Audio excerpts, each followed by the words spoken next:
Let me tell you a story about how, in the supposed safety of my own home, I was beaten by my mother-in-law, each of her venomous words stabbing my heart like shards of glass. My husband, Ethan, watched for a moment before silently turning and walking upstairs, abandoning me to the storm. I thought he had chosen indifference, but I was wrong. A few minutes later, he descended the stairs holding something in his hand that struck my mother-in-law dumb and plunged the entire house into a suffocating silence. If you want to uncover the truth behind this story, then listen closely. That day, in a house that was always too small and heavy with prying eyes, long sighs, and constant criticism, I endured an afternoon I would never forget. Dinner had just finished, and before we'd even cleared the table, my mother-in-law, Martha, a woman who carried a lifetime of bitterness and a fiery temper, erupted. The reason was trivial. I had accidentally dropped a few crumbs of meatloaf onto the table. But to her, it was a capital offense. Her voice boomed, her eyes flashing with a rage as if I had committed some terrible crime. "Look at this. Utterly useless," she snarled, her voice a low, cold hiss. "You've been eating your whole life, and you still can't manage a simple thing like keeping a table clean. I'm so ashamed to have a daughter-in-law like you." Before I could even stammer an apology, her hand flew up. The slap cracked across my face, sending a dizzying shock through me. The sound echoed in the terribly quiet room. Before I could recover, she lunged at me, her hands flying, hitting and scolding me relentlessly, as if trying to beat out all the frustrations of her own life onto my body. I shrank back into a corner, feeling like a helpless child trembling before a parent's fury. A single question screamed in my mind. Why does she treat me like this? What did I ever do to deserve these blows, these poisonous words? My eyes darted to the staircase where my husband, Ethan, was standing. He watched the scene for a few seconds, his face an unreadable mask, before turning and walking straight up to his room. My heart sank. In that moment, I had never felt more alone. The man I thought would be my rock for life had just indifferently walked away, leaving me to face his mother's hurricane of rage alone. Martha didn't stop. Each slap, each shove, seemed designed to crush the last shred of dignity I had left. The stinging pain on my skin was matched only by the lump in my throat. Tears streamed down my face. I wanted to fight back, to scream, to ask her, "Martha, I am your son's wife, a part of this family. Why are you so cruel to me?" But my throat was tight with unshed sobs, and no words came out. Through a blur of tears and pain, I saw Ethan's shadow reappear at the top of the stairs. By then, I had lost all hope, assuming he was just coming down to grab something before disappearing again. But the object in his hand made Martha's frantic movements freeze. Her eyes, usually so full of domineering authority, suddenly flickered with a strange new emotion. Before I continue, let me give you some context. I'm Hannah, 32, and I've been married to Ethan for 4 years. From the day I moved in, things were never easy. My husband is a kind, gentle man, but in the face of his mother, he was hopelessly passive. In this house, the word of his mother, Martha, was law. Neither Ethan nor I dared to defy her, because a single word of disagreement could turn our home into a living hell. I had tried to be patient, believing that one day she would understand, that she would come to love me as a daughter. But with each passing day, she grew more controlling, treating me like an unwelcome intruder. This day, the scene of a mother-in-law beating her son's wife in his presence, which felt like the breaking point, was actually the very moment that sent my life hurtling down a different path. Because the object Ethan brought down from the upstairs room didn't just startle his mother. It was the detonator for all the tensions that had been simmering for years. He said nothing as he walked down the stairs, his hand gripping a worn, old journal. I recognized it immediately. It was the journal Martha kept locked in her nightstand, the one no one was ever allowed to touch. It wasn't just a diary. It was the place where she recorded her most private family matters, including secrets she had buried long ago. When Ethan placed the journal on the dining table, his gaze was sharp and cold as he stared directly at his mother. "Mom, I think it's time you looked back at everything you've done and understood why you've lost everyone's respect today." The room fell silent again. Martha's hand, still raised midair, froze. Her eyes flickered with a tremor of fear before she quickly regained her hard expression. Where did you get that? Who gave you permission to touch my things?" Her voice trembled, a stark contrast to her usual commanding tone. I was still crumpled on the floor, the hot blood rushing to my stinging cheek, but a new feeling curiosity began to stir in my heart. What could possibly be in that journal to make Martha, a woman who always had to be in control, so visibly terrified? Ethan didn't answer her directly. He just glanced at me, and in his eyes, I saw something deeper than mere protection. It was as if he had discovered a secret, and that very secret had given him the strength to finally break his silence. Martha took a step back, as if trying to distance herself from the journal, but her eyes never left it. I knew that for her, that book was a tomb, a place where she buried the things she feared most being exposed. And now, the very son she believed was so obedient and docile had placed it on the table like a declaration of war. The air in the house grew thick and heavy. I sat there, trembling with a mixture of fear and anticipation. I didn't know what Ethan would say or do next, but a gut feeling told me that from this moment on, my life would never be the same. Did that old journal hold a truth powerful enough to change everything? Or was it just a collection of meaningless words? I didn't know. All I knew was that my iron-willed mother-in-law was truly trembling. And I, the woman who had just endured a painful beating, suddenly felt my heart pound in my chest. Was it possible that, for the first time, the balance of power in this house was about to shift? The room seemed to freeze in time. The steady ticking of the wall clocks suddenly became deafeningly loud, each tick like a blade cutting through the thick, tense atmosphere.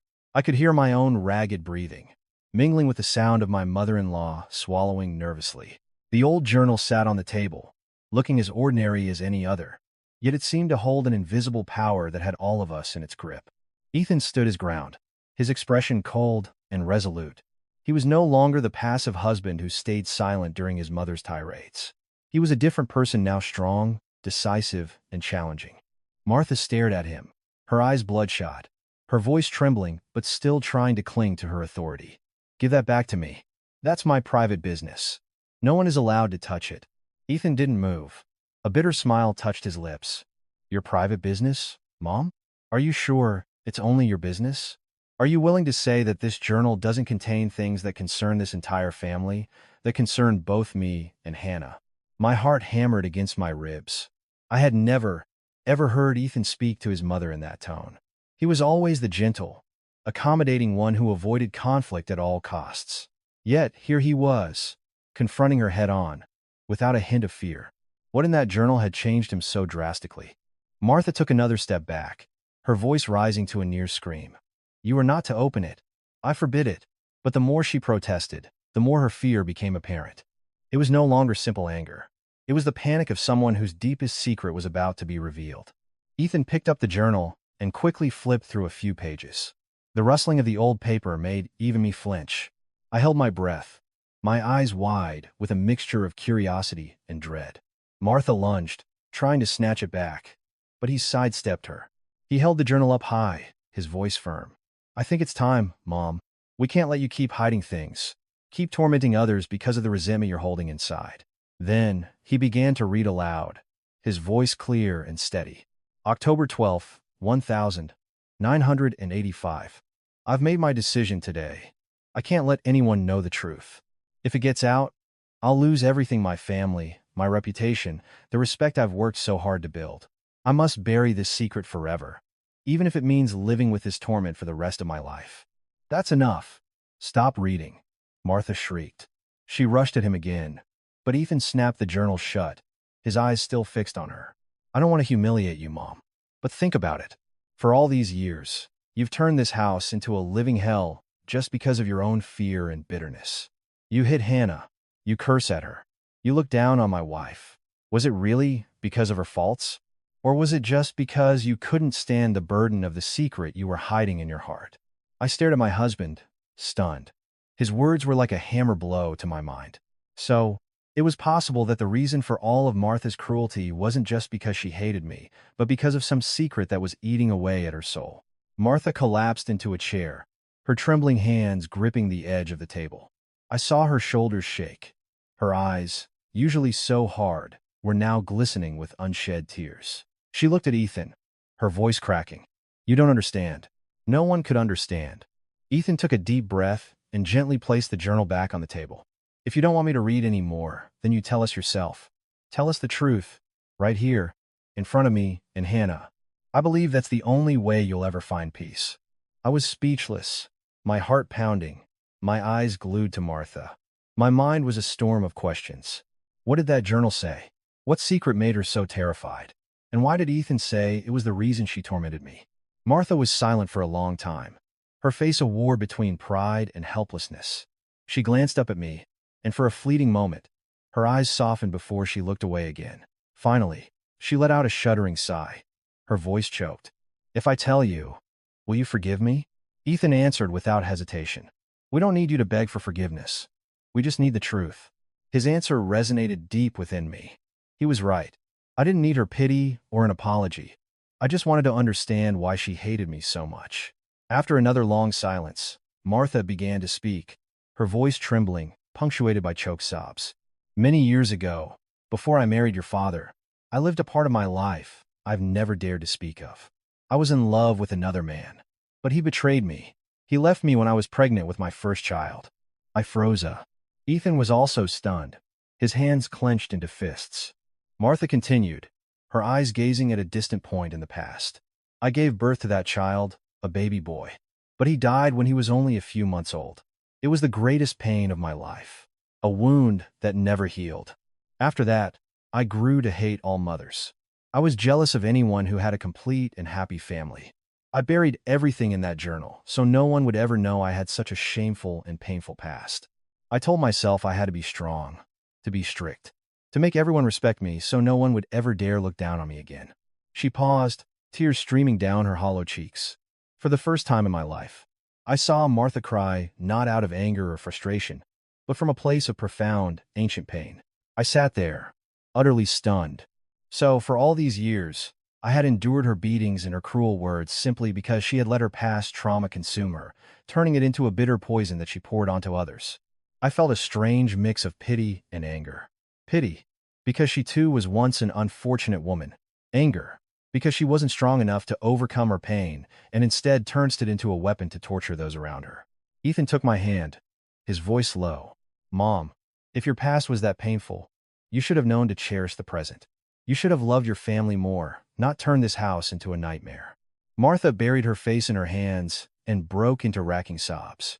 She was no longer the cold, domineering matriarch, but a lost, wounded, vulnerable child. I looked at the scene, a storm of emotions churning inside me.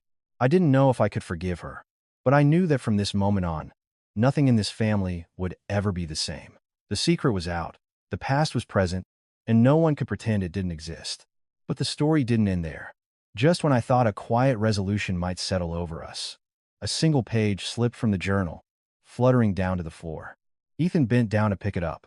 As he unfolded it, his expression suddenly darkened. He muttered something under his breath, then looked up at his mother, his voice choked. "Mom, what is this?" Martha's face went white.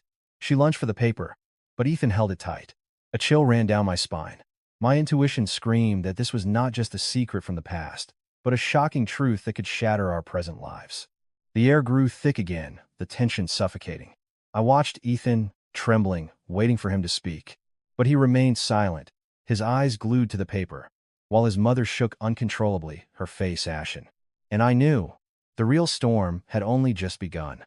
The thin sheet of paper seemed insignificant, but as Ethan held it in his trembling hand, the entire room seemed to turn to ice. No one dared to breathe. I sat on the floor, my palms slick with sweat, my heart pounding so hard I thought my chest would explode. Ethan stared at every word, his expression shifting from disbelief to confusion, and finally to a heart-wrenching agony. I had never seen him look like that. His lips trembled, and it took him a long moment to force out the hoarse words. "Mom, why did you hide this?" Martha lunged forward again, trying to snatch the paper away. But Ethan stepped back, holding it high. His voice suddenly rang out, filled with a new, unyielding resolve. "No, Mom, I need to know the truth. And Hannah needs to know, too." I watched them, trembling, as they stood in a standoff. I had never seen Martha so terrified. Her face was as white as a sheet, her eyes wild with panic, her hands reaching out like someone about to lose everything. "Ethan, don't read it," she shrieked. "I forbid you." But Ethan held the paper tighter, his eyes bloodshot. He took a deep, shuddering breath and began to read. His voice cracked, and each word seemed to be carved into my soul. June 5th, 1991. I don't know if I should be happy or terrified. The baby inside me isn't his. It's the result of a mistake. One night when I was weak, I lost control with another man. I'm so scared. I know that if this truth ever comes out, I will lose everything. I have to pretend it never happened. The room seemed to collapse around me. My entire body went numb, as if every cell had ceased to function. I looked at Ethan and saw his hands shaking violently, his voice shattering as he spoke the next words. So, I'm not. I'm not Dad's real son. The words were like a lightning strike, tearing the sky apart. I was speechless. Martha crumpled to the floor, tears streaming down her face. It's not what you think, Ethan, she wailed, her voice filled with despair. I made a mistake, but I have always loved you with all my heart. I never treated you any differently. Ethan let out a bitter, hollow laugh, tears now carving paths down his own cheeks. Love? If you really loved me, how could you let me live in a lie for my entire life? How could you turn this house into a prison, forcing everyone to endure your cruelty just to cover up your own fear? I sat there, frozen like a statue, my mind reeling. So, Ethan wasn't the biological son of his father, Frank, the man who had passed away years ago, the man the whole town remembered as a pillar of integrity. Then whose son was he? And why had Martha chosen to bury the secret instead of facing the truth? Martha covered her face and sobbed, her thin body shaking uncontrollably. She whispered, as if to herself, I had no other choice. If I had told the truth back then, I would have been shamed for the rest of my life. You would have grown up without a father, without a decent family. I had to live the lie. But that lie killed you. Ethan cut in, his voice choked but sharp. And it's killing us now. He sank into a chair, his eyes staring blankly into space. The piece of paper slipped from his fingers and drifted to the floor. I picked it up, but before I could read more, Martha snatched it, crumpling it in her fist and clutching it to her chest as if it were the last thing she had left in the world. The silence was so heavy I could barely breathe. I looked at Ethan, the husband I thought I knew so well, now trembling from a shock that had ripped his identity apart. I looked at Martha, the cruel woman I had once hated, now revealed as a victim of her own mistakes and fears. A storm of conflicting emotions raged within me. I felt for Ethan, who had just lost the truth of his own origins. I was angry with Martha for letting her family live in a web of deceit for so long. But I also felt a pang of sorrow for her, because behind that tough exterior was just a fragile shell hiding a heart full of wounds. Ethan looked up, his red-rimmed eyes meeting his mother's. His voice cracked. Mom, I want to know who my real father is. The question was like a knife twisting in an old wound. Martha fell silent. She bit her lips so hard that a drop of blood appeared. She shook her head violently, her voice breaking. Don't ask. I'm begging you, son. Don't dredge it up again. I have the right to know. Ethan yelled, his voice thundering through the house. It was the first time in his life he had ever raised his voice at his mother like that. For all these years, I lived believing I was the son of the man I called Dad, that I carried his honest blood in my veins. And now what? Now I find out I'm just the result of a mistake? You can't let me live in this lie forever. I burst into tears. I had never seen Ethan in so much pain. Every word he spoke tore my own heart to pieces. Martha clutched her chest, gasping for breath as if she were about to faint. That man, he's gone now, she choked out. Don't ask anymore. Even if he's gone, I still need to know who he was. Ethan roared. An oppressive silence fell, broken only by choked sobs. Finally, Martha whispered, her voice so faint I had to strain to hear. It was someone you knew. Both Ethan and I froze. An electric shock shot down my spine. If it was someone he knew, that meant the man had been in our lives, connected to our family. For all these years, we had unknowingly been living in a tangled mess of compounding lies. Ethan staggered to his feet, as if all his strength had been drained. He looked at me, his eyes empty, then turned back to his mother. Mom, tell me clearly. I need the truth. Martha clutched the crumpled paper in her hand, her entire body shaking, her eyes red and raw. She opened her mouth, then closed it again. For the first time, I saw this once iron-willed woman look completely helpless and broken. The room was suffocatingly silent. I knew that if Martha uttered a name, everything would shatter. But she just sat there, trembling and sobbing. In that moment, I understood that the storm was far from over. The secret of Ethan's biological father, if revealed, would not only turn our lives upside down, but could also unleash a chain of unimaginable consequences. I reached for Ethan's hand, but he pulled it away. He turned and walked straight out the front door without a backward glance. The door slammed shut, leaving a cold, empty void behind. Martha collapsed, burying her face in her hands and crying hysterically. And I just sat there, my mind spinning, my heart filled with a terrible anxiety. I knew this was only the beginning of the real tempest. The sharp, final sound of the door slamming shut echoed through the house, making me jump. I sat frozen, watching the space where Ethan's back had disappeared, a vague and terrifying dread rising in my chest. He had walked out in a blaze of anger, his entire belief system shattered. My gentle, quiet husband had never raised his voice at his mother, but tonight he had screamed like a man who had been robbed of everything. Martha remained crumpled on the floor, clutching the wadded-up paper in her trembling hand, her face streaked with tears. I no longer recognized her. The imposing, cruel woman who always had to be in control was gone. In her place was a broken, helpless, old woman, muttering incomprehensible words, as if speaking to ghosts from her past, begging forgiveness from herself. I shakily got to my feet and approached her, wanting to say something, but my throat was tight. A part of me wanted to scream at her, to unleash all my own pent-up anger for the years of abuse. But another part of me felt a deep pity for this woman who was losing control in the face of the secrets she had buried. "Martha," I said, my voice barely a whisper, "you have to tell him, whatever the truth is. At least it will stop Ethan from torturing himself like this." She looked up, her red, swollen eyes staring through me.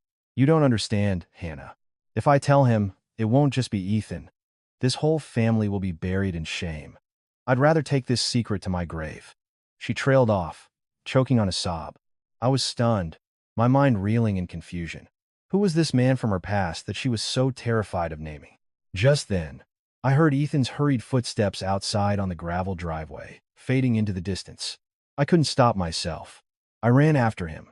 The night was pitch black, and a cold wind whipped around me. Ethan was staggering down the road like a lost soul. "Ethan, wait," I called out. He didn't turn around. I could see his broad shoulders trembling, his hands clenched into tight fists as if trying to contain the storm raging inside him. I ran and finally caught his arm. "Ethan, please, calm down. I know you're in shock, but if you just run off like this, we'll lose control of everything." He stopped and slowly turned to face me. His face was pale, his eyes wet and red with a mixture of anger and despair. He looked at me, his voice a low, raspy whisper. "Do you have any idea what it feels like, Hannah? To find out your entire life has been a lie? I was so proud to be my father's son.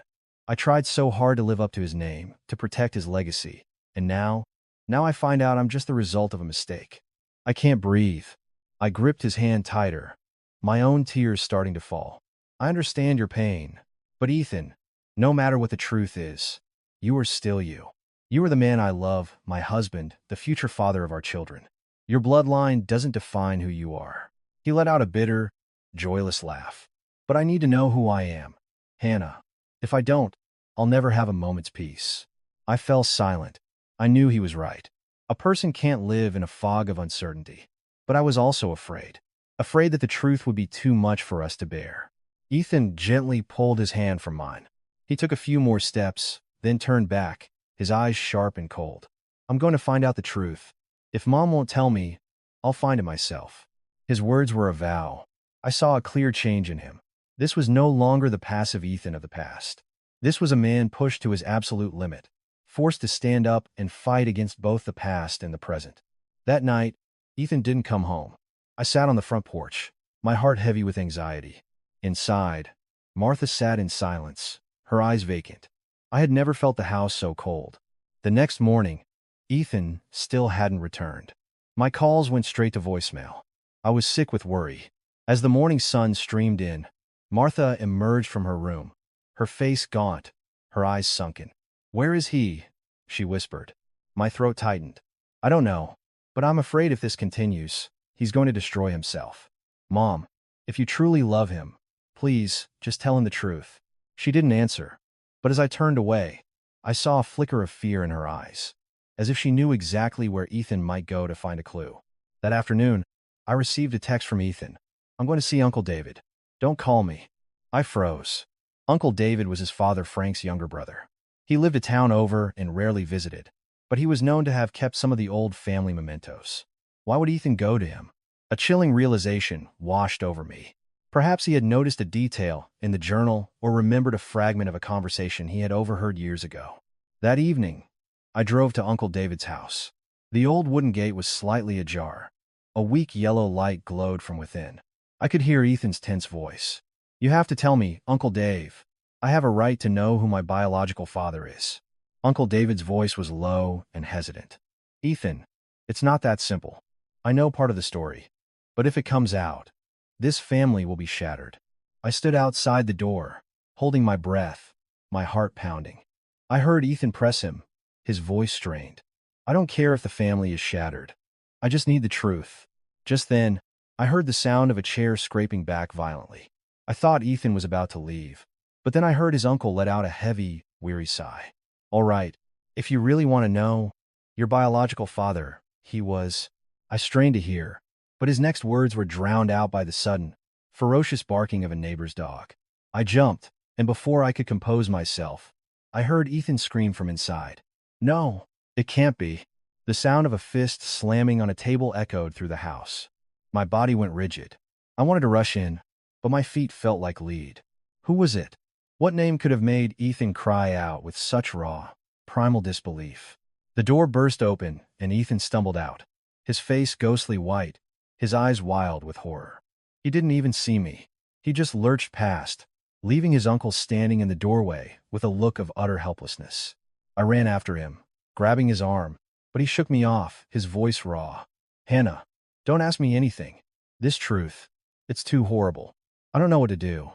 He disappeared into the night, leaving me standing there, trembling, my heart racing. I knew then that things were spinning wildly out of control. And that truth, that name, might just be the worst nightmare of our lives. That night, returning home, my heart felt like a lead weight in my chest. Ethan's figure disappearing into the darkness left a cold, terrifying void behind him. Martha was still sitting there, the dim yellow light casting long shadows on her aged, sunken face. Her eyes were hollow, as if she had cried herself dry. I sat down next to her, not knowing what to say. 1,000 questions swirled in my mind, but they all felt pointless as long as she chose to remain silent. "Where's Ethan?" she asked quietly, her voice trembling. I paused before answering. "He just saw Uncle David." The moment the words left my mouth, Martha flinched as if struck. Her eyes widened in terror, and her hands began to shake so violently that the glass of water she was holding slipped and shattered on the floor. Her voice cracked. "He saw David? What does he know?" I looked at her, my throat tight. Her reaction confirmed it. Uncle David knew much more than I had imagined. I pressed her. "Mom, who is Ethan's real father?" "It wasn't Uncle David, was it?" "Be quiet," she snapped, as if terrified I would speak an unspeakable name. Then she buried her head in her hands, muttering deliriously. "No, it can't get out. If Ethan knows everything, he'll hate me for the rest of his life. This whole family will collapse." I fell silent, more confused than ever. A dreadful fear began to creep into my heart. Was this truth somehow directly connected to our closest relatives?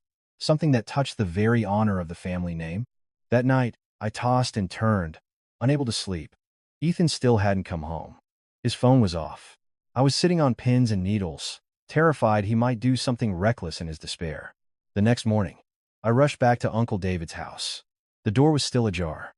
This time, I didn't knock. I walked straight inside. He was sitting there, his face weary, his eyes bloodshot from a sleepless night. When he saw me, he sighed and spoke slowly.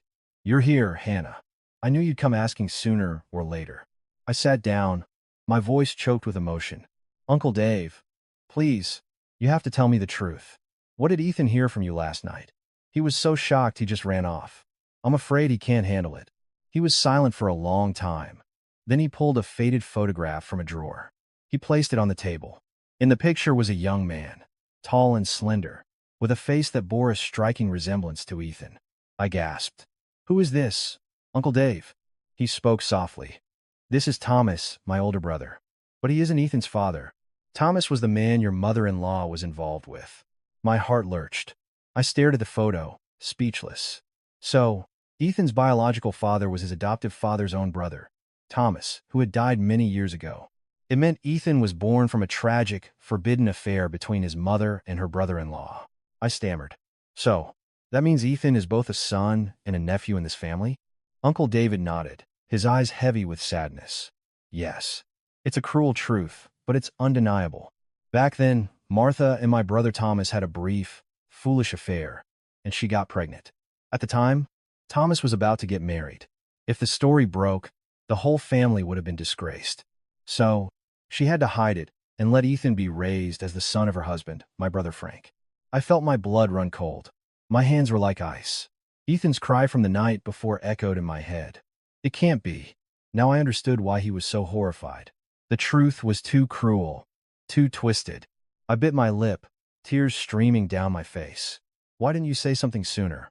Why hide it for all these years? Uncle David sighed, his gaze filled with pain. Because it was the family's shame. I love Ethan. I didn't want him to live his whole life with that stigma. But now he knows, and I'm afraid he won't be able to overcome it.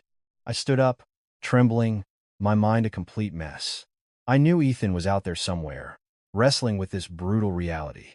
If he didn't have someone by his side, he might completely break down. I had to find him, no matter what. Leaving Uncle David's house, I called everyone I could think of, but no one had seen or heard from Ethan. I asked his friends, his co-workers, nothing. As night fell, I was on the verge of despair when I suddenly received a text from an unknown number. Hannah, if you want to find your husband, go to the old truss bridge over the creek. Hurry, don't be late. Panic seized me. My heart hammered against my ribs. Without a second thought, I ran out of the house, sprinting toward the old bridge where Ethan and I used to go on dates when we were first in love. The night was dark and the wind howled, carrying the cold scent of the river. From a distance, I saw a familiar figure standing precariously on the railing, his broad shoulders shaking slightly. It was Ethan. Ethan! I screamed, my voice cracking. He turned. His face was gaunt, his eyes red and wild. He gave a weak, bitter smile that twisted my heart. So you came. I rushed to him and grabbed his arm, terrified he would do something foolish. Are you crazy? Don't scare me like this. He pulled his arm away, his gaze distant.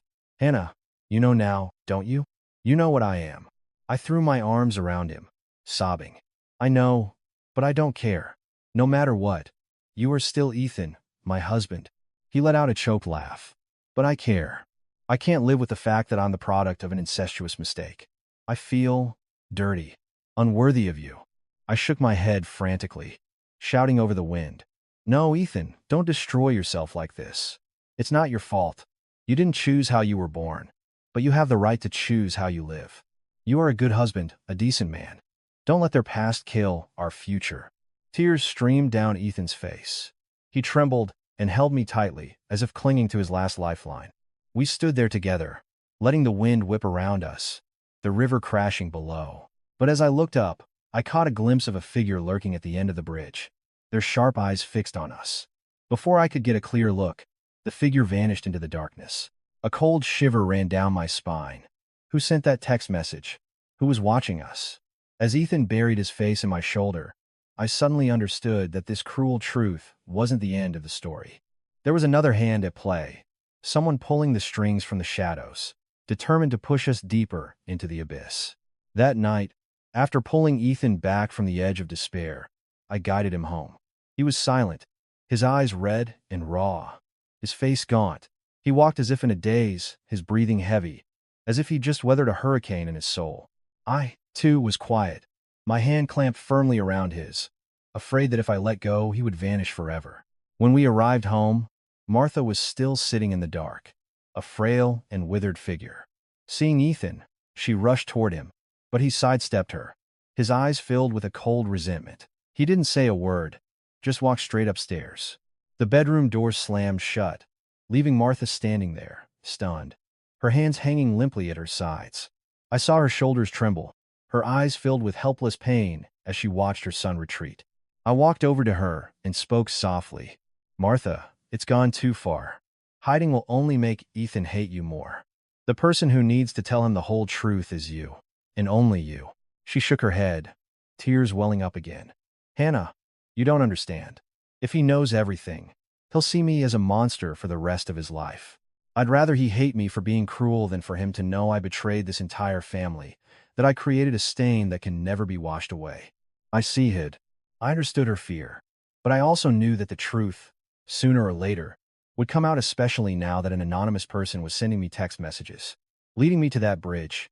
That person knew Ethan's state of mind, knew the family's secret. Who were they? And why did they want to interfere? The question haunted me all night. I barely slept. By morning, I had decided. I had to find out who was pulling the strings from the shadows. That afternoon, while Ethan was out, I checked my phone again. The number was blocked, untraceable. All it said was, "Hannah, if you want to find your husband, go to the old truss bridge over the creek. Hurry. Don't be late." I tried calling back, but it went straight to a number not in service message. A deep unease settled over me. I remembered the shadowy figure from last night, their sharp eyes watching our every move. It was as if they wanted me to see them, a reminder that we were being watched. Later that day, I went to see Uncle David again. He frowned when he saw me. "You're back again, Hannah?" I looked him straight in the eye. Uncle Dave, who told me Ethan was on the bridge last night. Who knows this story well enough to interfere like this? He looked startled for a moment, then shook his head. "I don't know. But Hannah, you need to be careful. This isn't just a family secret anymore. If someone else is involved, it means there was an outsider who knew the truth from the beginning." My heart skipped a beat. "Are you saying that person might have been a witness back then?" Uncle David didn't answer, just sighed heavily. I saw a flicker of fear in his eyes, as if he knew something more, but didn't dare to say it. That evening, Ethan came home late. His face was a cold, emotionless mask. He didn't eat or speak to anyone, just sat in a corner, chain-smoking. My heart ached for him. I went and sat beside him. "Ethan," I said gently, "I know this is brutal, but please, don't punish yourself anymore. You are still my husband, still the Ethan I love." He turned to look at me, his eyes dark and hollow. "Hannah, do you know who sent you that text last night?" I flinched but didn't dare lie. I told him about the figure on the bridge. After he heard, his hand clenched into a fist. "So, someone is watching us," he ground out. "They know the truth, and they're deliberately dragging us into this vortex." I trembled. "But what do they want from us?" Ethan looked at me, his eyes darkening. "Maybe they want us to know the whole truth, or maybe they want to use it to destroy this family completely." Ethan didn't sleep that night. He sat by the window, staring out into the endless darkness. I saw his thin, lonely silhouette, and my heart ached. I knew that from this moment on, he would not let the past stay buried. The next morning, Ethan decided to investigate on his own. "If Mom won't talk," he told me, "I'll go find the old neighbors, the people who lived here back then. Someone must know something. I can't live in the dark anymore." I nodded. I couldn't stop him, but my heart was heavy with dread. I was afraid that the deeper we dug, the more horrific truths we would unearth. 3 days later, Ethan returned, his face haggard. He sat down in front of me and handed me an old letter. The paper yellowed with age. "I found this in Uncle David's old things," he said. "It's a letter from Thomas, written just before he died." I shakily opened it. The handwriting was messy, but clear. "Martha, if you're reading this, I'm probably already gone. I know I was wrong. I don't deserve the love you gave me, and I certainly don't deserve the child you're carrying. But please believe me, I truly loved you, even if that love was wrong. If there's a next life, I promise to atone for my sins. Please, forgive me." I was speechless. Ethan gave a bitter, tear-streaked smile. "So it's true. I'm the result of a forbidden love." I hugged him tightly, sobbing, "But it's not your fault. You didn't choose to be born." He held me, trembling, but then his eyes suddenly sharpened. "Hannah, did you notice something? This letter isn't just a confession. There's a strange detail. If there's a next life, I promise to atone for my sins." It's like he knew someone else was aware of the secret, and that person wouldn't let it go. I froze. Ethan's words made me think of the figure on the bridge. Could it be that the mysterious person knew the whole story from the beginning, and had now returned to collect a debt or to expose the truth in the cruelest way possible? Just then, my phone buzzed. It was another message from the same unknown number. "You think you know the whole truth? Not even close. There's one more thing, something that will make your entire family hang their heads in shame forever. If you want to know, come to the abandoned farmhouse at the end of the road tomorrow night." Alone, I shuddered, goosebumps covering my skin. The message was clearly aimed at me. But why me? Not Ethan or Martha. What did this person want? I showed the message to Ethan. His eyes flashed with a mixture of anger and determination. "We have to go," he said.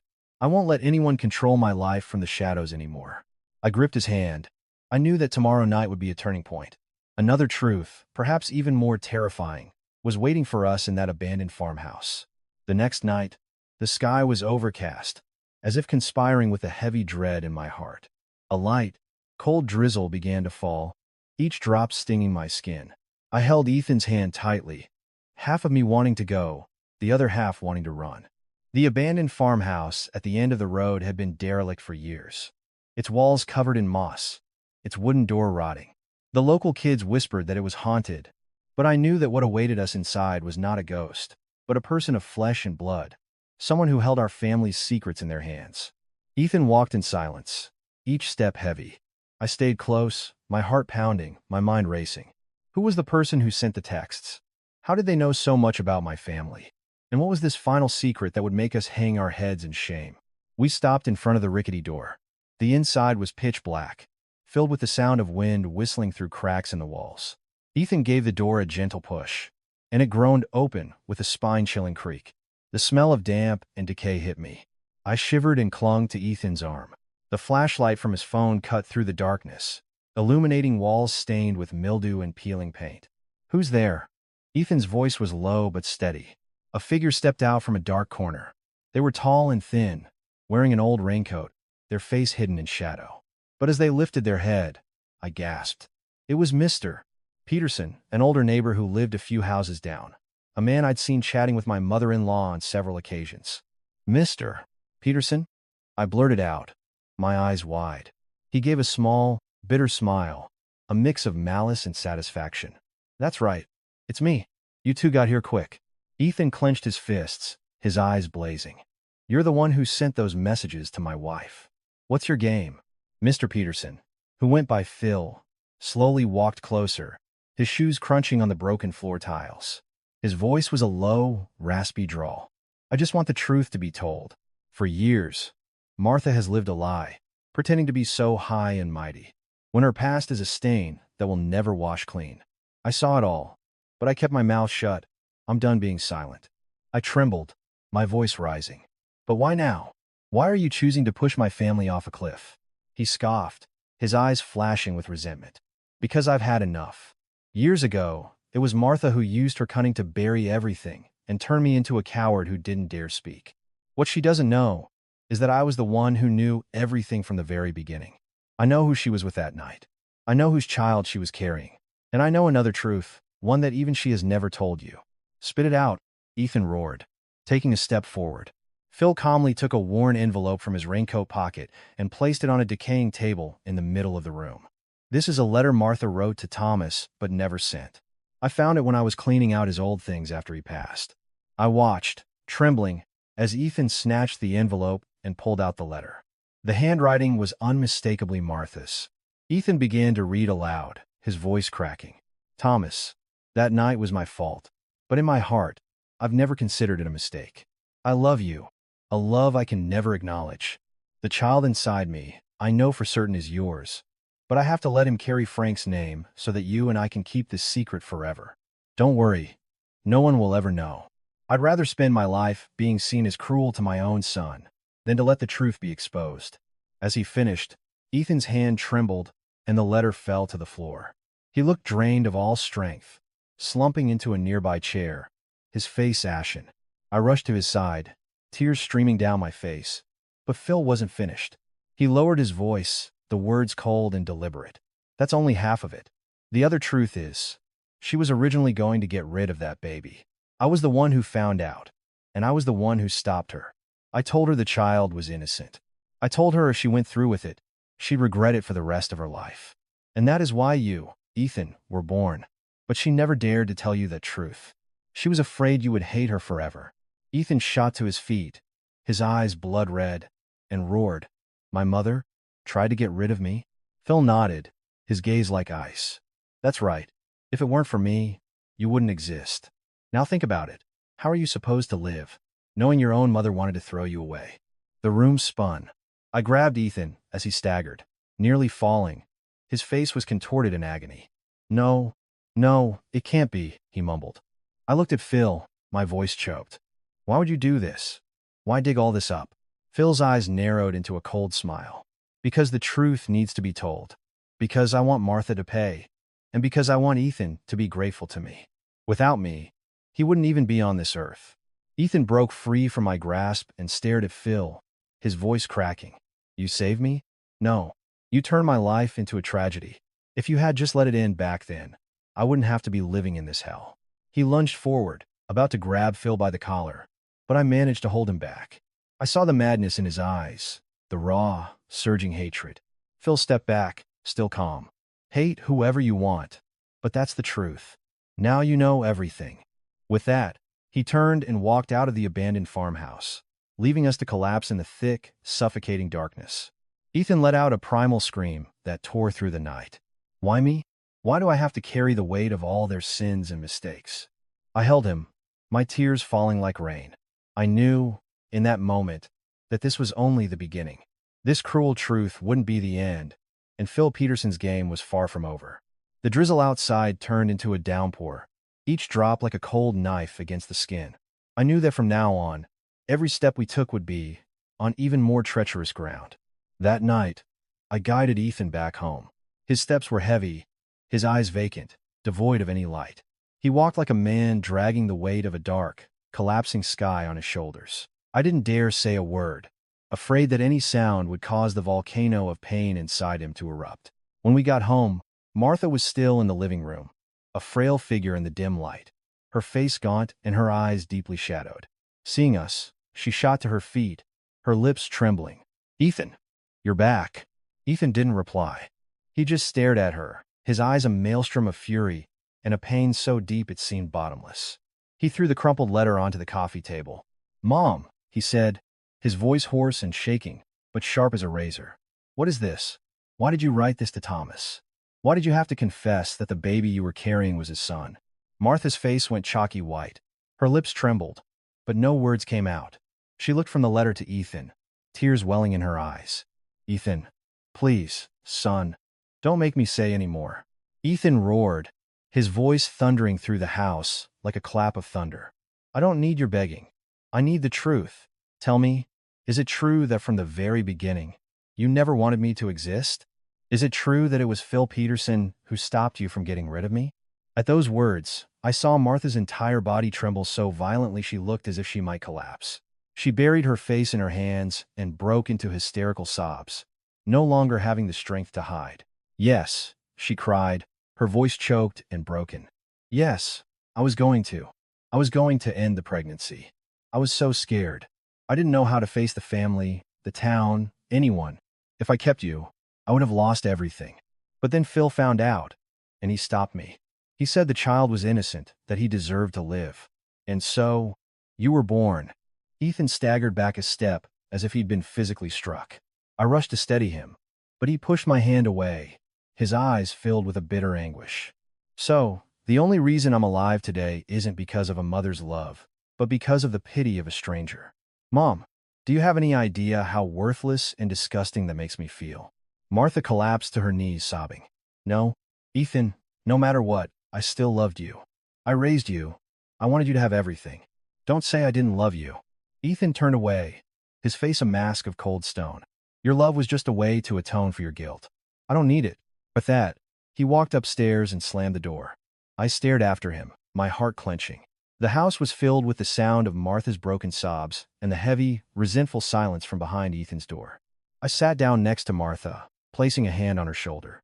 Martha, you should have told him from the beginning. The longer a truth is hidden, the deeper the wound becomes. She shook her head, tears streaming down her face. I was afraid, Hannah. I was afraid my whole life would fall apart.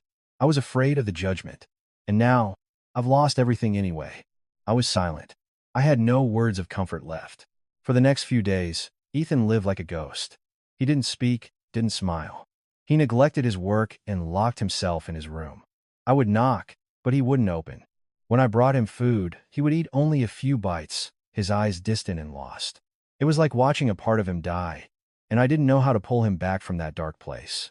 While my family was imploding, Phil Peterson began to show up more often. He would come over, uninvited, and speak to Martha, his eyes gleaming with the triumph of a man who held all the power. "Well, Martha," he'd say in his cold drawl, "did you really think you could hide it forever? Now, even Ethan knows. I'd advise you to be smart about this, unless you want me to tell a few more stories. Then no one in this town would even look you in the eye." Martha would just bow her head, silent. I looked at him, and a suspicion began to grow. This man didn't just want the truth to be told. There was a greedy, calculating ambition in his eyes. One day, I gathered all my courage and confronted him. "What do you really want, Phil? If you just wanted revenge, you've already had it. But I can see you have another agenda." He smirked and glanced at me. "You're a sharp one. I don't need money or fame. All I want is for Ethan to admit that without me, he wouldn't exist. I want him to be grateful to me, to see me as his savior for the rest of his life." I was stunned. How could a person be so cruel? He didn't want material gain. He wanted to own Ethan's soul, to make him carry a debt that could never be repaid. That evening, I managed to get Ethan to open his door. The room was dark and thick with the smell of cigarette smoke. He sat there, his eyes sunken, his face exhausted. "Ethan," I said, my voice choked, "please, don't let Phil control your life. You don't owe him anything. Maybe without him, you wouldn't have been born, but that's not your fault. You didn't choose to be born, and you certainly don't have to be grateful to a man who is using you." He looked up, his eyes red-rimmed. "But don't you get it, Hannah? My very existence is because of him. Without him, I would have been discarded like trash. I feel like I have no value." I threw my arms around him, tears streaming down my face. "You're wrong. A person's value isn't in how they were born, but in how they've lived. You are a good husband, a kind man. That is your true value." He held me, trembling, but his eyes remained lost. I knew he was still trapped in a prison of guilt and obsession. The next day, Phil came again. But this time, he didn't just speak to Martha. He said it in front of me and Ethan. "Ethan, you should remember, without me, you wouldn't be on this earth. From now on, you should think of me as a father, a benefactor. I don't ask for much, just that you know your place." Ethan's hands clenched into fists, his eyes burning with rage. I saw him tremble with anger and humiliation. I was afraid he was about to lose control and attack the man. And just then, Martha did something unbelievable. She fell to her knees in front of Phil Peterson. "I'm begging you," she cried. "Don't torment my son anymore. Whatever you want from me, just say it." I stared, shocked. The once proud, tyrannical woman was now kneeling before Phil, willing to endure any humiliation to protect her son. Phil let out a cold, chilling laugh. "Good. You're finally starting to understand. I'll tell you my terms." The air grew thick again. Ethan and I both stared at him, waiting for the words to come. My intuition screamed that his terms would be the turning point that would push our family into a new, inescapable crisis. The air in the room was so thick, it was hard to breathe. The ticking of the wall clock seemed to count down to a final judgment. Martha was still on her knees, her hands trembling, tears streaming down her face. Ethan stood beside her, his body rigid, his fists clenched so tightly his knuckles were white. I was caught in the middle, my heart pounding, certain that Phil Peterson's condition would be a fatal blow to our family. Phil smirked, his eyes gleaming with triumph. He took a slow drag from a cigarette, blew a cloud of smoke, and then calmly delivered his verdict. "I don't need money, and I don't need fame. What I need is acknowledgement." He paused, looking straight at Ethan, his gaze as sharp as a scalpel. "From now on, you will treat me as your father. You will publicly announce to this entire town that without me, you would not exist. You will live your life grateful to me, respecting me as you would the man who gave you life." The words hit like a physical blow. I was speechless. Ethan looked as if he'd been slapped across the face. "You're insane," he roared, his eyes bloodshot. "Why would I ever call you my father? My father, whoever he was, would never be you." Phil wasn't angered. He just sneered. "Is that so? Well, in that case, I'll just have to let this whole town know that your mother had an affair with her brother-in-law and almost aborted the child in her womb. I'll tell everyone, so they can scorn her, so you'll have to live with your head hung in shame for the rest of your life." Martha looked up, wailing. "Don't. Whatever you want from me, just take it. Please, Don't torture my son. Phil glanced down at her with contempt. You think you can take his place? No. I want him to be the one to bear it. I want him to own me, so that every time he looks in the mirror, he has to remember me. That is the price of the truth. Ethan trembled with rage and lunged at him. But I managed to throw my arms around him. Ethan, calm down. If you hit him, you'll just give him more ammunition to destroy us. He struggled against me, gasping for breath, but then collapsed into a chair in helpless fury. I heard him whisper. His voice choked. How can a person be so evil? Phil stubbed out his cigarette on the floor and stood up, looking down at us like a benevolent king. I don't need an answer right now. In 1 week, I want Ethan to come to me, get on his knees, and call me Dad. If not, I won't hesitate to shake this entire town with the story of your family's filthy secret. With that, he turned and left, leaving behind a house filled with tears and suffocating rage. After he was gone, a deathly silence fell over the house. Martha sat on the floor, sobbing, her voice hoarse. It's all my fault. If it weren't for my mistake all those years ago, none of this would be happening. I've ruined you, Ethan. Ethan didn't look at her. He just sat there, his eyes empty. I took his hand. It was as cold as ice. I whispered, Ethan, you can't give in to him. He doesn't deserve for you to call him father. He turned to me, his eyes red. But if I don't, he'll expose everything. Can you handle that? Walking down the street and having people point and laugh, calling you the daughter-in-law of a disgrace. And, Mom, can she handle being shamed by the whole town? I bit my lip, my own tears falling. I understood the impossible choice he was facing. On one side was his dignity, on the other, his family's honor. Either way, the pain would be unbearable. That night, Ethan didn't sleep. He sat by the window, staring out, his eyes sunken. I quietly wrapped my arms around him from behind, feeling him tremble. I knew a brutal war was being waged in his heart, a war of hatred, humiliation, and fear for his mother. The next morning, the rumors began. When I went to the local market, I overheard hushed whispers. Did you hear something big is going on at Martha's house? Something about her son, Ethan. I was terrified. It was clear Phil had already started his campaign of pressure, trying to force Ethan and Martha into a corner. When I got home, Ethan was sitting on the porch, his eyes bloodshot. He looked at me, his voice raspy. You heard it, didn't you? He's already started. I don't know how much more of this I can take. I gripped his hand tightly. We have to face it. Ethan, we can't let him control us forever. If the truth has to come out, then let it. You did nothing wrong.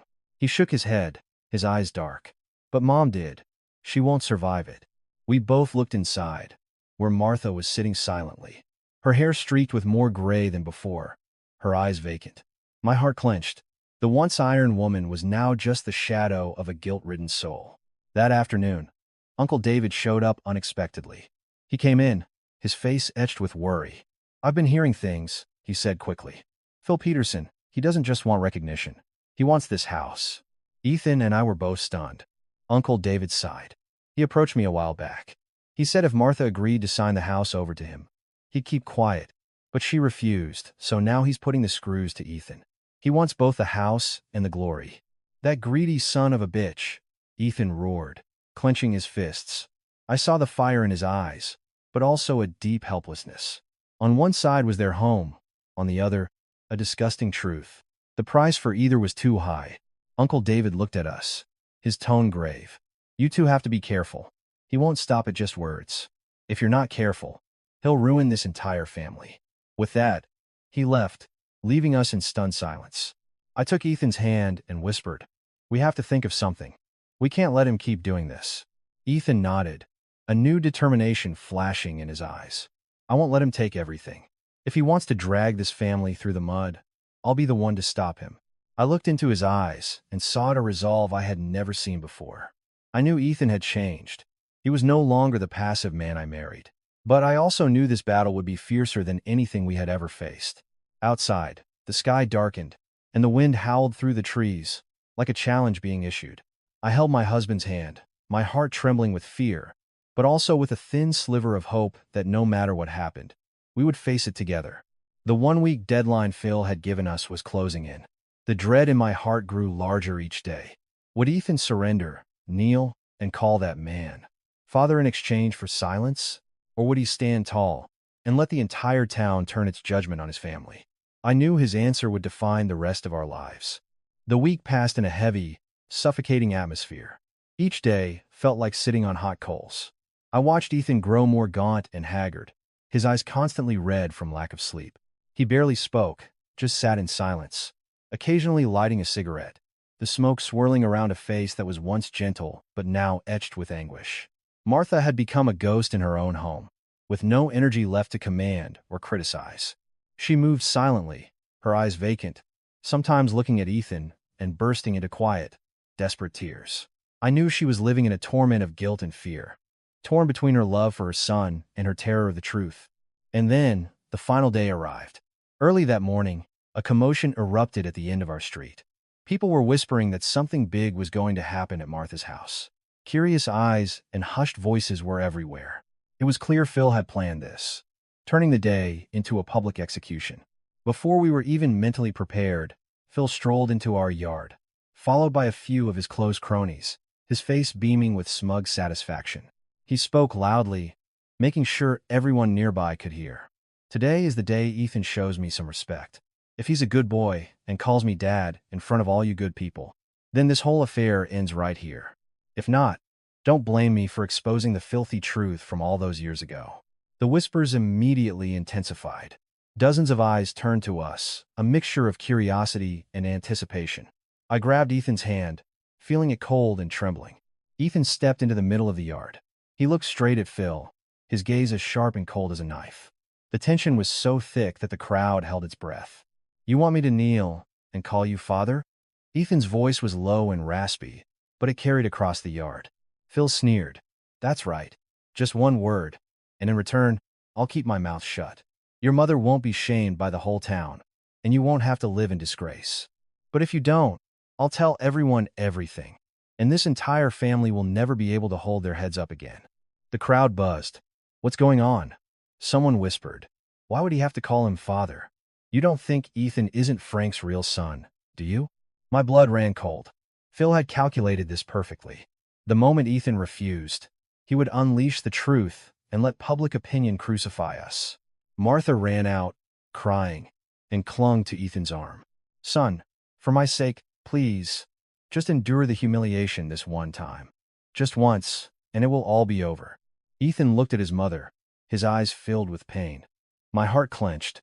He turned and looked at me, his eyes asking, "What should I do?" I gripped his hand tighter and shook my head. I knew that if he knelt today, he would never be able to look himself in the mirror again. The air was thick, the yard packed with onlookers, everyone waiting. Phil stood with his arms crossed, a victorious smirk on his face, his eyes gleaming with satisfaction. And then, Ethan's voice rang out strong and clear. "I will never call you my father." The words were like a thunderclap. The crowd gasped and erupted in chaos. Phil was momentarily stunned. Then he burst into a loud, shrill laugh. "Fine. You asked for it. Listen up, everyone. This boy, Ethan, he's not Frank's real son. He's the product of a disgusting affair between his mother and her own brother-in-law." The yard exploded. People stared, mouths agape. Some gasped, covering their mouths in shock. Others shook their heads in disgust. The murmuring turned into a roar. My God. So that's what it was. No wonder Martha has been so bitter all these years. What a disgrace. Martha clutched her chest and collapsed, sobbing hysterically. I rushed to her side, feeling like my own heart was being torn apart. Ethan stood motionless, his face pale, but his eyes were burning. He held his head high, his voice ringing out over the noise like a blade. "Yes, it's true. I am not my father Frank's biological son. I am the result of a mistake, but I did not choose the circumstances of my birth. I am not at fault." The crowd fell silent. No one had expected him to admit it so boldly. He continued, his voice trembling but firm. "I have lived an honest life. I have worked hard. I have never harmed anyone. My mother's shame is a fact, but it is not my sin. If you want to judge me for the things I do, not for how I was born." A moment of silence hung over the yard. I saw many eyes shift, and a few people looked down ashamed. Phil's face darkened. "You're a smooth talker," he yelled. "But you think that's enough to wash away this filth? For the rest of your life, people will point at you, scorn you." Ethan turned to him, his eyes blazing. I would rather hold my head high and live with the truth than bow down and kneel before a petty, despicable man like you." His words were sharp and final, cutting through the heavy atmosphere. The crowd began to murmur again, but this time, the tone was different. "He's got a point. That boy has always been a decent, quiet man. It's not his fault." Seeing the tide turning, Phil's face flushed with rage. He pointed a shaking finger at Ethan. "You'll pay for this. I'm not done with you." With that, he stormed off, leaving a trail of gossip and speculation behind him. Martha was sobbing in my arms. "Oh, Ethan, my son, I'm so sorry. It's all my fault." Ethan walked over to us, his eyes still wet. He knelt and took his mother's wrinkled hand. "Mom," he said, his voice choked, "I have hated you, but I can't abandon you. I will live with my head held high to prove that I am not a stain." Then he turned to the crowd and bowed his head. "If you want to look down on me, I will accept it. But please, just let me live my life through my own hard work and decency." No one said anything. There was only the sound of the wind and the sight of everyone's eyes on Ethan, no longer just with curiosity, but with a flicker of respect. I took my husband's hand, my heart overflowing. I knew that from this moment, Ethan had chosen the hardest path to live with the truth, no matter the cost. But I believed that it was this very pride that would prevent Phil from achieving his ultimate goal. However, I also knew he wouldn't stop. Phil Peterson's shadow still loomed over us, and this battle had only just begun. After that fateful morning, the town was buzzing. The news spread like wildfire. People gathered on street corners to discuss my family, my mother-in-law, and Ethan. Some shook their heads in pity. Others sneered with contempt. But a few looked at Ethan with a strange new respect for his courage to face the truth head-on. But I knew Phil Peterson wouldn't let it go. He was not a man who accepted defeat. Having been publicly defied by Ethan, he would surely find a way to retaliate, and it would be even more vicious. That afternoon, my fears were realized. A couple of deputies from the county sheriff's office arrived at our house with official-looking papers. They informed us that a complaint had been filed against our property regarding a land dispute, and they needed to verify ownership. Martha froze, her face turning ashen. Ethan and I looked at each other, our hearts pounding. This was clearly Phil's next move. If he couldn't win with words, he would use the law to corner us. After they left, Ethan slammed his fist on the table, his eyes blazing. "He's really trying to take the house." Martha collapsed into a chair, sobbing. "Oh God, this house is all I have left. If I lose it, I'll have nothing." I sat beside her, gripping her hand. "Martha, we won't let him get away with this." But even as I said it, I was filled with a chilling anxiety. Phil was well-connected and cunning. What chance did we have? In the days that followed, Ethan transformed. He no longer hid in his room like a lost soul. He dove into researching property records, visiting the county office, and talking to the oldest residents in town, searching for witnesses who could corroborate our family's ownership. I watched him, torn between worry and pride. He grew thinner, and dark circles formed under his eyes, but his gaze was sharp, lit with a fierce determination. One evening, he sat with me, his voice hoarse but resolute. "Hannah, I can't let Mom lose everything. This house isn't just a roof over our heads. It's the last piece of dignity she has. If she loses it, she'll break completely." I took his hand, feeling the calluses and the slight tremor. "I know, no matter how hard it gets, I'm with you." He looked at me, and for the first time in days, I saw a flicker of hope in his eyes. But things weren't that simple. Phil pressed his attack, spreading rumors that our house was built on disputed land and that our family had no legal right to be there. His words were like poisoned darts, chipping away at Martha's fragile state. She became a recluse, trembling every time she heard whispers from outside. One evening, as I was cooking dinner, a commotion erupted in the yard. I ran out behind Ethan. Standing before us was Phil, flanked by several large, intimidating men holding bats and heavy flashlights. "I'm here with a friendly reminder," Phil announced, his voice booming. "If you're not out of here in 1 week, don't blame me for getting rough." Martha staggered to her feet, crying out, "Phil, do you have any conscience left? I've suffered enough. Why do you want to take my home too?" He sneered. "Conscience? Letting Ethan exist was more than enough charity from me. Now I'm just taking what I deserve." Ethan clenched his fists and started forward, but I grabbed him. I knew if he threw a punch, the consequences would be dire. This was exactly the trap Phil wanted him to fall into. "He wants you to react," I whispered in his ear. Don't give him the satisfaction. Seeing Ethan restrain himself, Phil smirked. If you know what's good for you, you'll pack your bags. Otherwise, I'll let the whole town watch as your family gets thrown out onto the street like beggars. With that, they turned and left, leaving our yard feeling more violated and heavy than ever. After they were gone, Ethan slumped into a chair, his back soaked with sweat. I sat beside him, wiping his brow, my own heart aching. Martha sat in a corner, her eyes vacant, muttering to herself, I should have just gotten rid of the baby back then. Then he wouldn't have to suffer like this. Ethan heard her. His eyes turned red, but he said nothing. He just stood up and went to his room, slamming the door. I watched him go, my heart clenching. I knew he was carrying an immense wound, but still had to fight on. The next day, Ethan went to see the town mayor and several respected elders. He wanted them to act as official witnesses, to confirm that the land had been in his family for generations. At first, some were hesitant, afraid of crossing Phil Peterson. But when Ethan knelt before them, his eyes filled with tears, his voice cracking as he pleaded, I'm not asking for anything but justice. If Phil takes our home, my mother and I will have nowhere to go. Their hearts were moved. The elders looked at his sincere face and finally nodded. They promised to testify if the authorities came to investigate. Hearing this, I felt a spark of hope. But I also knew Phil wouldn't sit idly by. And he didn't.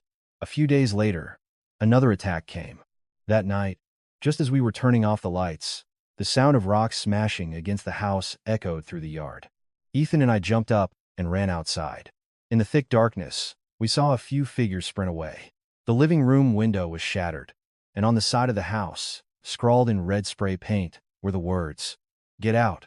Martha trembled and clung to me, sobbing. Ethan held a piece of broken brick in his hand, his eyes blazing. He's trying to break us. But I swear, I won't let him win.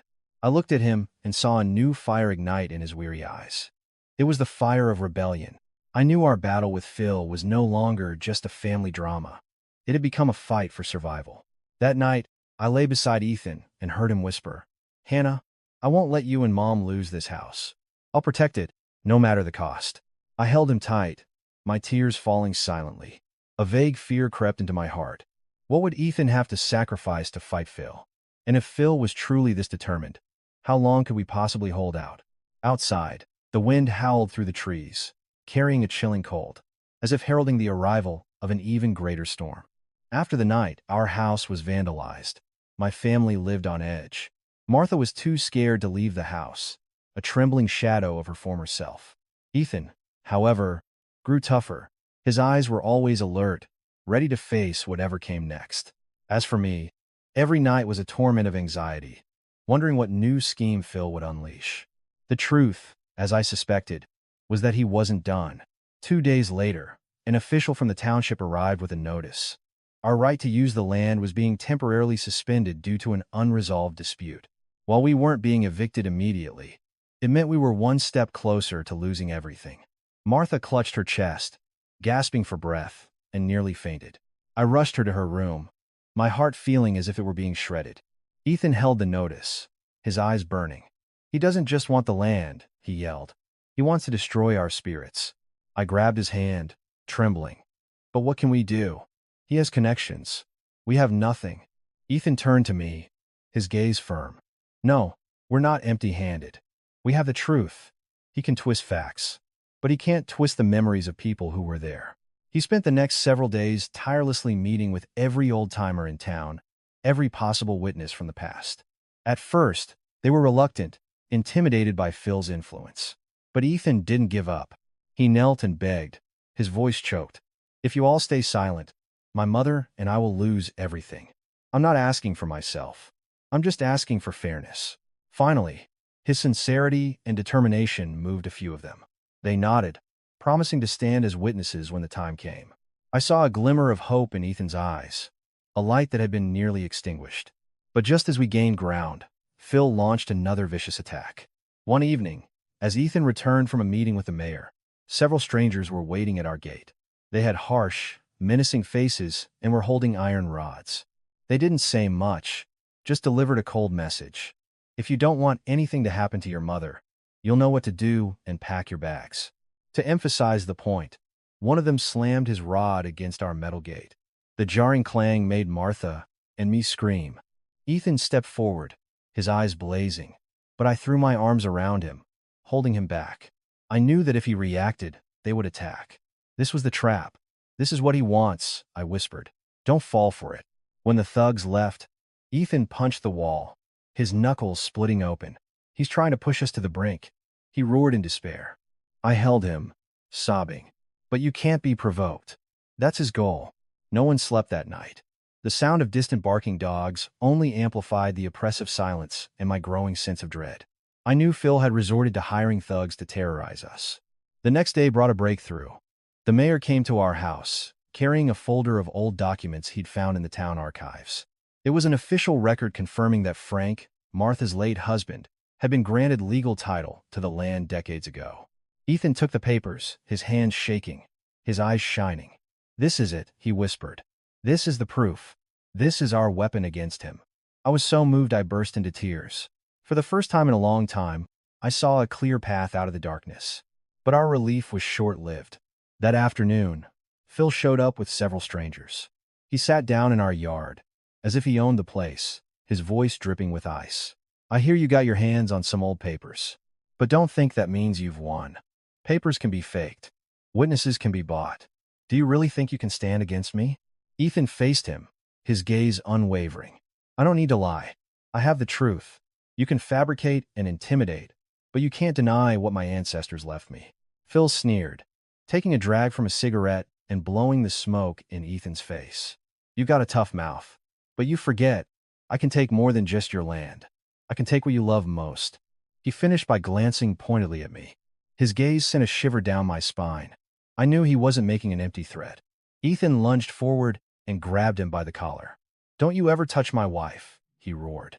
Phil's men immediately moved in, but I screamed and threw myself between them. Ethan, no, it's a trap. Ethan, let go. Breathing heavily, his eyes bloodshot. Phil straightened his shirt, a triumphant smirk on his face. The court hearing is in 1 week. I trust you'll be packing your bags by then.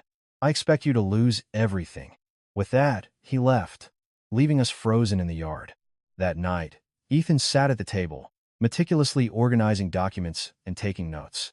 I quietly made him a cup of tea, my heart aching as I looked at his thin, exhausted figure. He was betting everything, his honor, his love, his family on this unequal fight. He took my hand, his voice low. Hannah, no matter what happens, I just want one thing, for you and Mom to still have a home. I hugged him, tears streaming down my face. I don't need a home, I just need you. He gave a faint, weary smile. But I need to protect you. And protect Mom. It's my responsibility. The day of the hearing approached, and the tension in the house was unbearable. The whole town was talking. Some hoped we would win. Others, fearing Phil's power, had already sided with him. The night before the hearing, Ethan told me something that chilled me to the bone. Hannah, maybe I'll lose tomorrow, but I swear, I won't let him get what he wants. If the court is unjust, I will present all the evidence, all the witnesses, to the entire town. Even if we're thrown out, I want everyone to know what kind of man he really is. I looked at him, filled with both fear and admiration. The once passive man had become a mountain of strength. I held him tightly and whispered, I believe in you. Whatever happens, I'm by your side. Outside, the moon hung in the sky, its pale light shining down on our small house. Braced for the storm. I knew tomorrow would be a battle, for our very survival. That morning, the sky was a bruised gray, the clouds heavy and dark. I walked with Martha and Ethan into the town hall, where the land dispute hearing was to take place. My heart hammered against my ribs. Martha was trembling, her face pale, but Ethan walked between us, his back straight, his eyes fixed and determined. The hall was packed.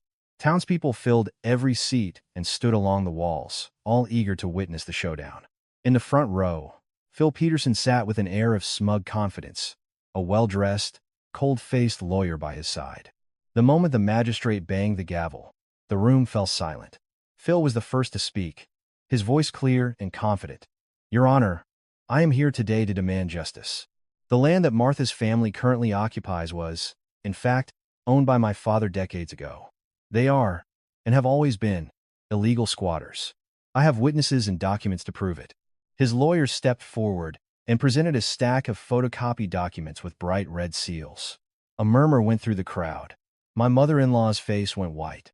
Then Ethan stood, his voice calm but firm. Your Honor, those documents are forgeries. I hold in my hand the original deed, issued by the county to my father, Frank, in the 1980s. This is authentic, undeniable proof. He presented the old, yellowed papers the mayor had found. The magistrate examined them carefully and nodded, confirming the seals and signatures were consistent with the period. The crowd murmured again, this time looking at Ethan with new interest. Phil was momentarily taken aback but quickly recovered. A single piece of faded paper proves nothing, he sneered. Your father is dead. Who's to say that document wasn't fabricated? Ethan didn't flinch. In addition to the deed, I have witnesses. 3 of the town's oldest residents were brought forward.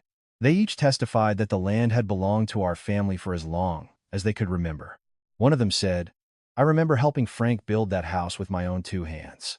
Everyone in town knows that land is his. The tide of opinion was clearly turning. Phil's face darkened, but he wasn't done. His lawyer stood up. Your Honor, witness testimony is hearsay. We have a more recent, legally binding contract showing the land was transferred to Mr. Peterson. He produced a contract with a sloppy signature. It looked suspicious, but the lawyer spoke with such conviction that the crowd began to whisper again. Ethan suddenly smiled. A cold, sharp smile. He pulled out another piece of paper. In that case, Your Honor, could you please explain why the signature on that contract is a perfect match for the signature of a man who has been dead for over 10 years? The hall erupted. A forensic handwriting expert quickly confirmed it. The signature was a forgery. The lawyer's face palled, and Phil slammed his fist on the table. You set me up, he roared. Ethan looked him straight in the eye. I didn't set you up. Your own greed and dishonesty did. The room was electric. The magistrate banged his gavel. Based on the original deed, witness testimony, and the clear evidence of forgery from the plaintiff, this court finds that the property rights belong to the family of Frank and Martha. Applause broke out. Martha burst into tears and hugged me. I looked at Ethan, my vision blurred. He stood tall, his face resolute, his eyes shining as if he had finally emerged from a long, dark night. But Phil wasn't finished. He leaped to his feet, pointing a trembling finger at Ethan. Don't think you've won. You're nothing but a bastard, the result of a filthy affair. This whole town will despise you for the rest of your life. His words cut through the celebration. The room fell silent. Martha collapsed, her face drained of all color. Ethan stood quietly for a long moment. Then he stepped forward, his voice ringing through the hall. Yes, I am the result of a mistake. But I did not choose how I was born. I choose how I live. I work with my own 2 hands. I love my wife. I care for my elderly mother. If you want to despise me for the things I do, not for the past of others. The hall was silent for a few seconds, and then a new sound began. An old man stood up and started clapping. Well said, son. A man is defined by his present, not by the stains of the past. Slowly, the applause spread until the entire room was cheering. Phil stood frozen, his face red with rage and humiliation. The magistrate banged his gavel one last time, officially closing the case in our favor and issuing a warning to Phil for evidence tampering. Ethan turned to me, his eyes shining. He had stood tall, refused to be defined by his past, and won. But as the crowd dispersed, I saw Phil standing alone in a corner, his eyes red and wild like a cornered animal. A shiver went down my spine. I knew he wouldn't stop. Defeated in court, he would find another way to get his revenge. And next time, it might be about more than just land or honor. The hearing was over, but the story was not. The townsfolk began to treat Ethan differently, with a newfound respect. Martha, though still frail, seemed to breathe easier. Ethan threw himself back into his work, determined to rebuild what they had lost. But I couldn't shake the feeling of dread. One evening, a neighbor rushed over, breathless. Ethan, Phil went to the county sheriff. He's accusing you of assault and forging documents. It was a lie, of course, but Phil was trying to trap Ethan in a legal nightmare. The next escalation was even more terrifying. Late one night, our woodshed burst into flames. We and our neighbors managed to put it out before it reached the house. But the message was clear. This was arson. Ethan refused to be intimidated. He went to the county, armed with the original deed and signed affidavits from the town elders. He was building a case against Phil for perjury, harassment, and now arson. The final confrontation came not in a courtroom, but in a town meeting called to address the disturbances. The hall was packed again. Phil, looking haggard and desperate, stood up and launched into a rambling, paranoid accusation against Ethan. But this time, no one was listening. The mayor presented the evidence Ethan had gathered. The original deed, the witness statements, the police report from the fire. Then, a surprise witness came forward, one of the thugs Phil had hired. Ridden with guilt, he confessed that Phil had paid them to intimidate us and to set the fire. The hall erupted. Phil, cornered and exposed, completely broke down. He fell to his knees, sobbing, and confessed everything. "I just want to be someone," he cried. "I was always overlooked. I was jealous of your family, of Ethan. I thought if I could tear you down, I would finally feel important. But I just destroyed myself." It was a pathetic, tragic confession. All the pain he had inflicted had stemmed from his own deep-seated insecurity and envy. After that, Phil faced legal consequences for his actions. He was given a restraining order and faced charges for arson and making false reports. His reputation in town was ruined. But in our home, something remarkable happened. One evening, Martha sat with Ethan on the porch. "I owe you everything, son," she said, her voice filled with a lifetime of regret. "I was wrong, so cruel to you. But you saved me, this house, our name. I am so sorry." Ethan took her wrinkled hand. "Mom, I hated you," he admitted, his voice cracking. "But hate doesn't heal anything. I've chosen to forgive. No matter what, you are still my mother. Let's live in peace now, without the past chaining us down." She broke down, and they held each other for the first time in years. I cried watching them, feeling the years of bitterness finally wash away. Life slowly returned to a new normal. Our family, once shattered by secrets and hate, began to heal. We had walked through a storm of pain, despair, and humiliation. But in that storm, we had learned how to stand up, how to forgive, and how to hold on to our dignity. Ethan proved that you are not defined by where you come from, but by the person you choose to be. He didn't let a shameful past or another man's hatred destroy him. He chose to stand tall, to live with integrity. And, in the end, it was that integrity that saw us through. The rain has stopped, and the sun is out again. I sit on the porch, watching Ethan in the garden and Martha knitting nearby.